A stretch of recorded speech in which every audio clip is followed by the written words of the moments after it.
විද්‍යාව මේ ක්‍රියාවලියට ඩෝපමින් කියලා කිව්වට බුදුරජාණන් වහන්සේ අවුරුදු 10 ගානකට කලින් මේ මනෝභාවයේ තණ්හාව කියන නමින් පැහැදිලි කළා. බුදුදහමට අනුව තණ්හාව හටගන්නේ වේදනාව නිසා. මේක සිද්ධ වෙන්නේ ප්‍රධාන ආකාර දෙකකට. ඔයාට සුබ වේදනාවක් තවත් විදිහකට කිව්වොත් සැපයක් දැනෙනවා නම් ඔයා ඊට දැඩිව බැඳෙනවා. ඒ සැපේ නැති වෙද්දී ඔයාට තවත් ඕනි කියලා ඔයා ඒක අල්ල ගන්න හදනවා. ඒක තමයි මොලේ ඩෝපමින් ඉල්ලන తত্ত্বය. අනෙක් අතට ඔයාට දුක් වේදනාවක් දැනෙනවා නම් ඔයා ඒකට අකමැති වෙනවා. ඒකෙන් මිදෙන්න ඕනේ කියලා දඟලනවා. ඒකත් තව සැප උත්තේජනය හොයන තත්ත්වයක්. හරියට ඔයාට ආදරයක් නොලැබෙන කෙනෙක්ගෙන් මිදිලා ඔයා හිතන විදිහට ආදර කරන කෙනෙක් අල්ලගන්න ඔයාට තියෙන හැඟීම වගේ.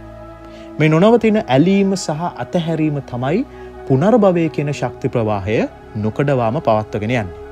ඔයා සැපේ සහ දුක අල්ලගන්න තාක්කල් ඔයා මේ මානසික පුඩුව ඇතුලේ හිර වෙනවා. සදාටම